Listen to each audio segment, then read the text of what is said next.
നമുക്കിന്ന് ബൊഗെയിൻവില്ല റിപ്പോർട്ടിംഗ് ആയിക്കോട്ടെ കേട്ടോ വീഡിയോ. കുറച്ച് വെറൈറ്റി ബൊഗെയിൻവില്ല ഉണ്ട്, അതൊക്കെ ഒന്ന് പോട്ട് ചെയ്യാം. ഒക്കെ നല്ല ഫ്ലവർ ഉണ്ടാവുന്ന ചെടികളാണ് കേട്ടോ.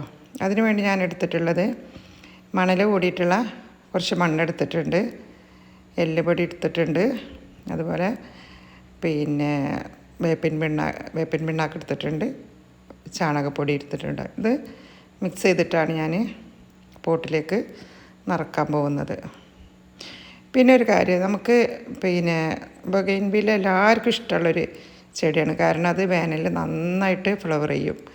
അപ്പോൾ എല്ലാവർക്കും ഇഷ്ടമുള്ളൊരു പ്ലാന്റാണത്.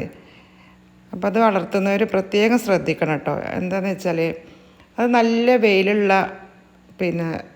നല്ല വെയിൽ കൊണ്ടാലേ അത് ഫ്ലവർ ചെയ്യുള്ളൂ. നന്നായിട്ട് വെയിൽ വേണം കേട്ടോ. നല്ല വെയിലൊരു രാവിലെ തൊട്ട് വൈകുന്നേരം വരെ വെയിൽ കൊള്ളുന്ന രീതിയിലാണെങ്കിൽ ഇല കാണാതെ ഫ്ലവർ ചെയ്യും. അപ്പം നമുക്ക് ഇത്ര വലിപ്പമുള്ളൊരു പോട്ട് എടുക്കണം കേട്ടോ.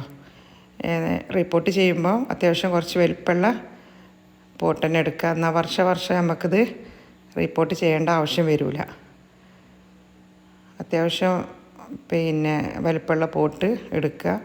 എന്നിട്ട് നമുക്ക് ഇതിന് ഹോൾസ് ഇട്ട് കൊടുക്കുക കേട്ടോ. ഹോൾസ് ഇല്ലെങ്കിൽ കമ്പി എന്തെങ്കിലുമൊക്കെ ചൂടാക്കിയിട്ടോ അല്ലെങ്കിൽ ആണി വെച്ചിട്ടൊക്കെ ഹോൾസ് ഇട്ട് കൊടുക്കുക.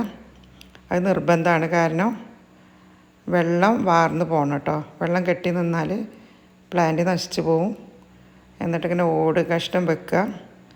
ഞാൻ ഏത് ചെടി നടുമ്പോഴും അടിയിൽ കരിയിലിട്ട് കൊടുക്കും കേട്ടോ. കരിയിലിട്ടിട്ട് മണ്ണ് ഫില്ല് ചെയ്തിട്ടാണ് പ്ലാന്റ് വെച്ച് കൊടുക്കുക. ഞാനിപ്പോൾ ഈ ഒരു പ്ലാന്റാണ് വെക്കാൻ ഉദ്ദേശിച്ചിട്ടുള്ളത്. നല്ല അടിപൊളി പ്ലാന്റാണ്, നല്ല ഭംഗിയുള്ളൊരു കളറാണത് കേട്ടോ.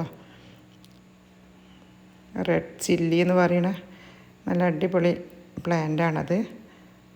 നന്നായിട്ട് പൂവിരി. നമ്മൾ നാടൻ ബൊഗെയിൻവില്ലിൻ്റെ പോലെയല്ല ഇത്. എപ്പോഴും ഫ്ലവർ ഉണ്ടാവുന്നൊരു പ്ലാന്റാണ്.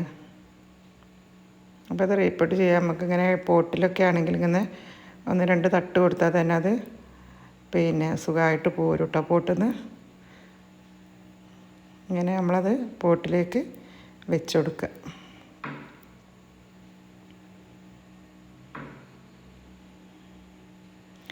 എന്നിട്ട് പോട്ടിൽ വെച്ചിട്ട് നമ്മളൊന്ന് കുറച്ച് ദിവസം, ഒരു 4-5 ദിവസം നമ്മൾ തണലത്ത് വെക്കുക കേട്ടോ. നന്നായിട്ട് നനച്ച് കൊടുത്തിട്ട് തണലത്ത് വെക്കുക. മണ്ണ് ഡ്രൈ ആയെങ്കിൽ മാത്രം വെള്ളം ഒഴിച്ച് കൊടുത്താൽ മതി. അല്ലെങ്കിൽ വെയിലത്ത് വെച്ചിട്ട് നമ്മൾ എന്നും നനച്ച് കൊടുക്കുക. ഓക്കെ.